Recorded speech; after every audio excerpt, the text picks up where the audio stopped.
are prepared to break the silence. I'll be episode की शुरुआत में नाइन और टी को दिखाया जाता है। नाइन को देख टी कहता है कि आखिरकार तुम बीच में कहाँ गायब हो गए थे, यहाँ तक कि तुमने कभी सोशल मीडिया भी यूज नहीं किया, जिस कारण ग्रेजुएशन के बाद मुझे कभी तुम्हारे बारे में कुछ पता ही नहीं चला। तो नाइन कहता है कि मेरे लिए कुछ नहीं बदला है, मैं तो बस यहाँ वहाँ जाकर कुछ चीजों को ढूंढने में लगा हुआ था। इधर डाउनो नाइन को इतने दिनों बाद देख अंदर ही अंदर बहुत ज्यादा गुस्से में होता है। तभी टी नाइन से कहता है कि चलो अंदर चल के बात करते हैं, इससे मिलो, ये डाउनुआ है और ये। तभी वो कहता है कि मैं टी का पार्टनर हूँ। तो टी कहता है कि नाइन, क्या तुम डाउनुआ को पहले से ही जानते हो? तो कहता है नहीं, मैं इससे पहले कभी भी नहीं मिला हूँ। हेलो, मैं नाइन हूँ, तुमसे मिलकर अच्छा लगा मुझे। तो इस डाउनुआ मन ही मन कहता है कि ये मुझे नहीं जानता है। ये बोल वो उससे हैंडशेक करता है।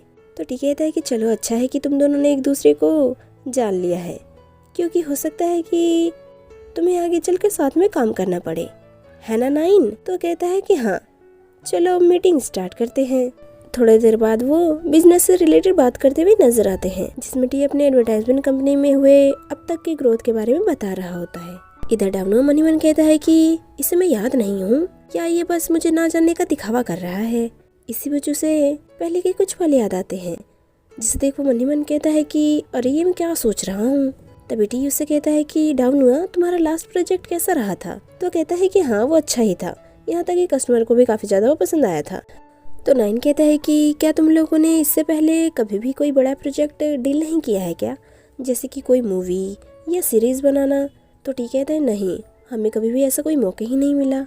अभी आर्थिक स्थिति भी काफी ज्यादा खराब है, जिस कारण कभी ये हो ही नहीं पाया। हमारे लिए यही काफी है कि हमने कोविड से छुटकारा पा लिया है। तो ये सुन नाइन कहता है कि चलो कोई नहीं, वैसे तुम लोगों ने कम एम्प्लॉइज होते हुए भी इस कंपनी को काफी ज्यादा आगे पहुंचाया है, इस बात के लिए मैं तुम सबकी काफी ज्यादा तारीफ करना चाहूंगा। तो टी कहता है कि शुक्रिया तुम्हारा, वैसे तुम्हें मुझसे फॉर्मली बात करने की जरूरत नहीं है, क्योंकि ये मुझसे हजम नहीं हो रहा है। तो कहता है कि अरे मैं तो बस तुम्हें बढ़ावा दे रहा था, और ये काफी ज्यादा प्यारा भी है ना? ये बोल वो डाउनुआ की तरफ इशारा करता है। तो टी कहता है कि क्या तुम्हें कुछ नहीं कहना है? तो कहता है नहीं, तुम लोग बात करो, मैं तुम दोनों के लिए कॉफी बना कर लाता हूँ। ये बोल वो वहाँ से चला जाता है। तभी टी भी किसी काम से वहाँ से चला जाता है। इधर डाउनुआ कॉफी बनाते हुए मन ही मन कहता है कि इसके कहने का मतलब क्या था, आखिर ये मेरे सामने अभी क्यों आया है? ये बोलते हुए वो पीछे मुड़ता है। तभी वो नाइन को देखता है, जिसे देखो कहता है कि आखिर तुमने मुझे कभी कांटेक्ट क्यों नहीं किया? यहाँ 3 महीने पहले का सीन दिखाया जाता है, जहाँ नाइन उठकर नीचे आता है। जैसे वो नीचे आता है वो प्रिया को देखता है, जो उसके लिए लंच रेडी करते हुए कहती है कि ये लो, ये थोड़ा तुम ट्राई करके बताओ कि कैसा बना है। तो नाइन कहता है कि अब तुम मुझसे क्या चाहती हो, आखिर तुम ये सब मेरे लिए क्यों कर रही हो? तो कहती है कि तुम इतने सीरियस होकर क्यों पूछ रहे हो, मैं तो बस तुम्हारे लिए खाना बनाना चाहती थी। तो नाइन कहता है कि लेकिन अब हम डेट नहीं कर रहे हैं। तो कहती है कि अच्छा, लेकिन तुम कम से कम ये ट्राई करके तो बताओ कि कैसा बना है। ये बोल वो उसे खिलाने लगती है। तो नाइन उसे रोकते हुए कहता है कि नहीं, अब हम कोई डेटिंग नहीं कर रहे हैं, तो तुम प्लीज अपने घर चली जाओ।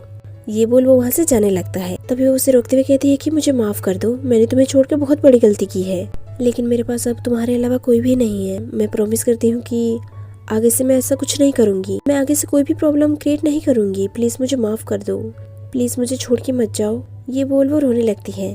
तो नाइन कहता है कि चलो उठो और बताओ मुझे कि आखिर क्या हुआ था। इतने में ही रात हो चुकी होती है, जहाँ नाइन डाउनुआ की फोटो और उसके मैसेज को देखते हुए हंसने लगता है। तभी वहाँ पे प्रिया आ जाती है, जो उससे कहती है कि मुझे माफ कर देना, मेरा बुरा बिहेव करने के लिए, गुस्सा होने के लिए, जब तुम मुझे नहीं बताते थे कि तुम कहाँ हो और किसके साथ हो या क्या कर रहे हो। चलो सब कुछ भूलकर एक नई शुरुआत करते हैं। फिर नाइन शांत हो जाता है और कहता है कि हाँ। फिर सीन आगे बढ़ता है, जहाँ नाइन प्रिया की फोटो खींचते हुए नजर आता है, जिसे देख प्रिया कहती है कि तुम सही से फोटो क्यों नहीं खींच रहे हो? अरे ये क्या, मैं सारी फोटो में इतनी गोल मटोल लग रही हूँ। तो कहता है कि अरे जरा ध्यान से देखो, तुम हर फोटो में सुंदर लग रही हो, चलो कोई नहीं, मैं तुम्हारी फिर से फोटो लेता हूँ। ये बोल वो उसकी फिर से फोटो खींचने लगता है। थोड़ी देर बाद दोनों साथ में टाइम स्पेंड करते हुए नजर आते हैं। फिर थोड़ी देर बाद का सीन दिखाया जाता है, जहाँ नाइन और प्रिया को दिखाया जाता है। प्रिया को देख नाइन कहता है कि आखिर तुम कौन से इवेंट में जा रही हो? तो वो कहते हैं कि मुझे गाला इवेंट से इनविटेशन आया है, जहाँ मुझे जाकर रैंप वॉक करना है, इसलिए मैं उसकी प्रैक्टिस कर रही हूँ। मुझे डर है कि मैं वहाँ जाकर कुछ खराब ना कर दूँ, लेकिन मुझे खुशी है कि कम से कम तुम तो हो ना मेरे पास सपोर्ट करने के लिए। फिर सीन आगे बढ़ता है, जहाँ दोनों साथ में सोते हुए नजर आते हैं। इसी बीच नाइन को डावनुआ के साथ बिताए पहले के कुछ पल याद आते हैं, जिस कारण वो उठते हुए अपने फोन में डावनुआ की फोटो देखने लगता है। तभी प्राउ उठ के कहती है कि क्या हुआ तुम्हें, क्या तुम्हें नींद नहीं आ रही है? तो कहता है नहीं, लेकिन तुम सो जाओ, आखिरकार तुम्हें कल मॉडल भी तो बनना है ना। तो कहते हैं कि तुम उसकी चिंता मत करो, वो तो मैं देख लूंगी। वैसे नाइन, हमें डेट करते हुए 3 महीने हो गए, तो हम पहले की तरह साथ में क्यों नहीं रह रहे? तो इसमें नाइन कहता है कि ठीक है, चलो फिर पहले की तरह ही साथ में रहते हैं। तो इसमें वो बहुत ज्यादा खुश हो जाती है। फिर कल का सीन दिखाया जाता है जहाँ नाइन की दोस्त उसके साथ उसके घर आती है, जिसका नाम कैंडी होता है, जो उसे सामान कैरी करवाने के लिए शिकायत करते हुए कहती है कि क्या तुम थके नहीं हो? उसे बार बार ब्रेकअप करने के बाद फिर से डेटिंग कर करके कम से कम तुम्हें माफी मांगनी चाहिए मुझसे इतना सारा सामान कैरी करवाने के लिए। हाय, मैं तो थक गई। तो नाइन कहता है कि तुम्हें मेरे जैसा कोई दोस्त नहीं मिलेगा जो हर बार तुम्हें खाना खिलाने के लिए स्पेशल 5 स्टार होटल में ले जाए। तो कैंडी कहती हाँ, यही तो सिर्फ कारण है, मजबूरन मुझे तुम्हारी हेल्प करनी पड़ती है।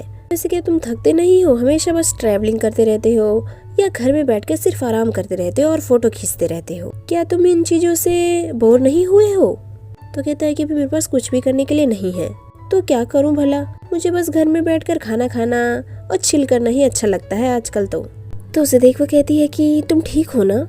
मुझे ऐसा क्यों लग रहा है कि आजकल तुम मुझे ठीक नहीं लग रहे हो। चलो बताओ भी क्या हुआ है, कहीं तुम्हें किसी और से प्यार तो नहीं हो गया ना? तो कहते हैं नहीं, तो ऐसा कुछ नहीं है, मैं तो बस उसके लिए थोड़ा सा फील करने लग गया हूँ। तो ये सुन कैंडी खुशी के मारे तो झूम ही उठती है और कहती है कि अरे तुम उसे पसंद ही करते हो। तो ये सुन वो मना करने लगता है।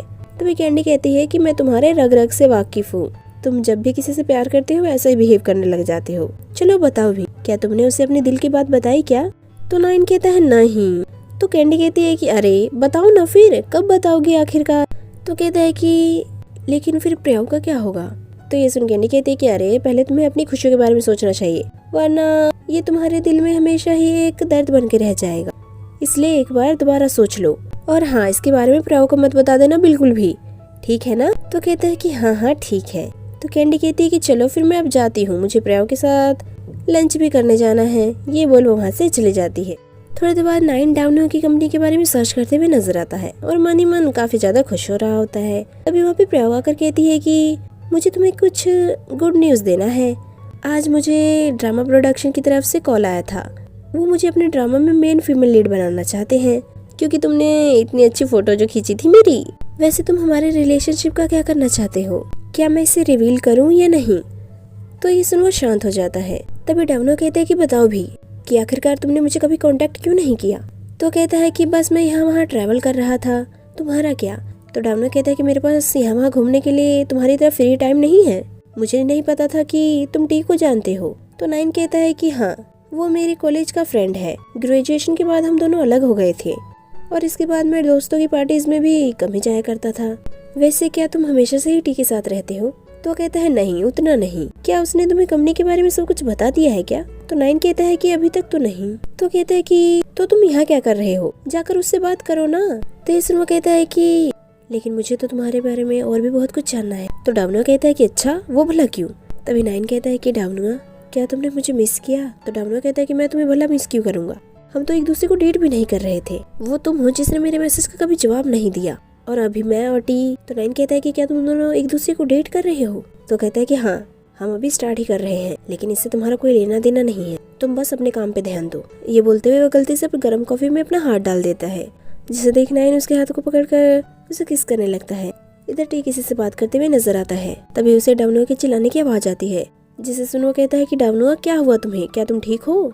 इधर नाइन डाउनुआ के फिंगर को सीधा अपने माउथ में डाल लेता है।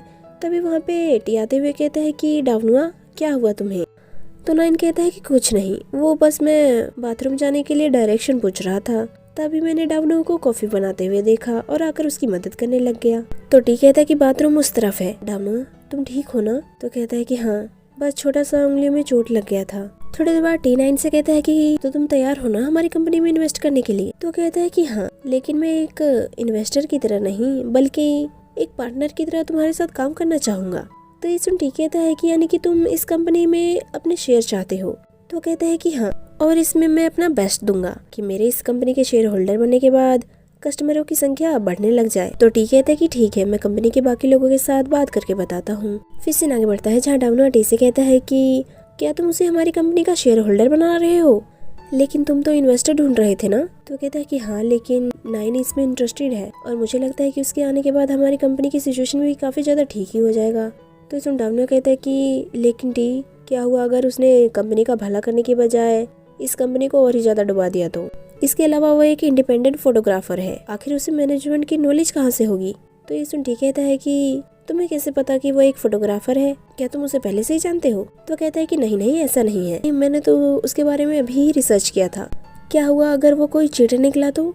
टी कहता है कि तुम उसकी चिंता मत करो, वो मेरा बेस्ट फ्रेंड है, तो वो मुझे कभी भी धोखा नहीं देगा। तो इसमें कहता है कि रियलिटी में हमेशा उल्टा ही होता है। क्या हुआ अगर उसने तुम्हें पैसे को लेकर चीट किया तो?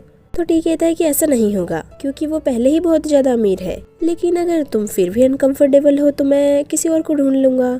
तो कहता है नहीं, ऐसी बात नहीं है, बस मुझे इसकी आदत नहीं है, क्योंकि हमारे कंपनी के एम्प्लॉइज कभी नहीं बदले हैं। इधर प्रियाव के फीमेल लीड बनने की खुशी में तीनों पार्टी करते हुए नजर आते हैं, जहाँ कैंडी कहती है कि अब तो प्रियाव जल्द ही एक फीमेल सेलिब्रिटी बनने वाली है, तो नाइन इसका अच्छे से ख्याल रखा करो, हमेशा ट्रैकिंग और हैकिंग के लिए ही मत लेकर जाया करो। तो कहता है कि हाँ, मुझे पता है। तो इसमें कहती है कि क्या तुम मुझे इग्नोर कर रहे हो? अगर तुम ऐसा करोगे तो मैं तुम्हें खाने के लिए नहीं दूंगी।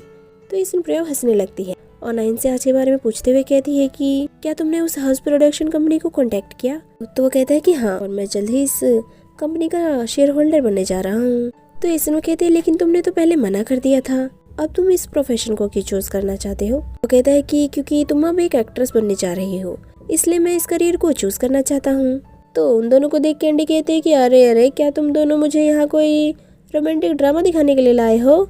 चलो अब बस करो। तभी नाइन को टी का कॉल आता है, जिससे कहता है कि तुम जब भी फ्री हो कॉन्ट्रैक्ट साइन करने के लिए आ जाना। तो इस नाइन मन ही मन मुस्कुराने लगता है। इस एपिसोड का ये पहला पार्ट यहीं खत्म होता है। Hope you guys like this video. तो चलिए नेक्स्ट एपिसोड में मिलते हैं, जो कि आपके लिए जल्दी अपलोड किया जाएगा।